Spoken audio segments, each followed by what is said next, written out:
जितेंद्र आव्हाड यांच्या प्रतिमेला दुग्धाभिषेक तर पडळकरांच्या बॅनरवर गुंड म्हणून उल्लेख। विधिमंडळात गोपीचंद पडळकर आणि जितेंद्र आव्हाड यांचे समर्थक एकमेकांशी भिडले। या राडानंतर राष्ट्रवादी शरद पवार गटाच्या कार्यकर्त्यांमध्ये संतापाचं वातावरण आहे। दरम्यान बदलापुरात या घटनेनंतर तर जितेंद्र आव्हाड यांच्या प्रतिमेला राष्ट्रवादी शरद पवार गटाच्या कार्यकर्त्यांनी दुग्धाभिषेक घातला।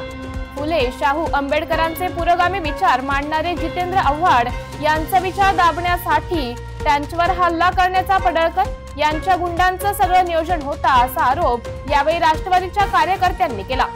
जेव्हा जेव्हा अशा प्रकारे पुरोगामी विचारांवर हल्ला केला जाईल तेव्हा तेव्हा त्या विचारांचा प्रचार प्रसार करणाऱ्या नेत्यांना आम्ही दुग्धाभिषेक करू असं राष्ट्रवादी कार्यकर्त्यांचं म्हणणं आहे।